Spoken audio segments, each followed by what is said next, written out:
প্রিয় শিক্ষার্থী বন্ধুরা, আসসালামু আলাইকুম। আশা করি তোমরা সবাই ভালো আছো। তো আজকে আমি তোমাদের ষষ্ঠ শ্রেণীর ডিজিটাল প্রযুক্তি যে বইটি রয়েছে তার পৃষ্ঠা নাম্বার দেখতে পাচ্ছ। এখানে 40 পৃষ্ঠায় তোমাদের দুটি ছক রয়েছে। তো আজকে আমি তোমাদের সেটি সমাধান করাবো। তো দেখতে পাচ্ছ এখানে তারা বলেছে যে তথ্য ঝুঁকি মোকাবেলায় মানববন্ধন। তো এখানে ছকে বলা হয়েছে ডিজিটাল এবং ডিজিটাল নয়, অর্থাৎ মোবাইল ফোন দেখো এটা হচ্ছে ডিজিটাল, এবং ডিজিটাল নয় বলতে এখানে যেখানে স্থান পেয়েছে সেটা হচ্ছে খবরের কাগজ। ঠিক এরকমভাবে কিন্তু আমাদের বাকি দুটো বসাতে হবে শব্দ।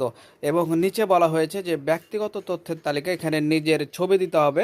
এরপর ব্যক্তিগত তথ্যের তালিকাতে আসলে কি কি লাগবে, এখানে ব্যক্তিগত তথ্য বলতে কি বোঝাচ্ছে এই সম্পর্কে এখানে বাংলাতে অনেকগুলো কথা লেখা রয়েছে। তোমরা সুন্দর করে এটা পড়ে নিবে, তাহলে ব্যক্তিগত তথ্যটা কি সেটা বুঝতে পারবে। তো চলো যাই আমরা ছকগুলো সমাধান করি। তো প্রিয় শিক্ষার্থী, দেখতে পাচ্ছ যে সুন্দর করে ছকটি সমাধান করে দেওয়া হয়েছে। তোমরা সুন্দর করে তুলে নাও। তো দেখতে পাচ্ছ ডিজিটাল জিনিস ছিল মোবাইল ফোন, এবং ডিজিটাল নয় হচ্ছে খবরের কাগজ। এরপর আমরা দেখতে পাচ্ছি ডিজিটাল কম্পিউটার, এবং ডিজিটাল নয় হচ্ছে পোস্টার। এরপরে আমরা দেখতে পাচ্ছি 3 নম্বরে ডিজিটাল হচ্ছে কি যে ইমেল।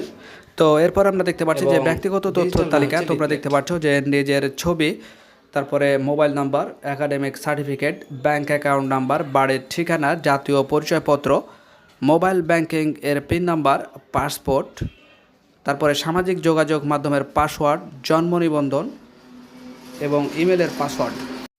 তো এই ছিল আজকের মতো। দেখা হবে পরবর্তীতে। আল্লাহ হাফিজ।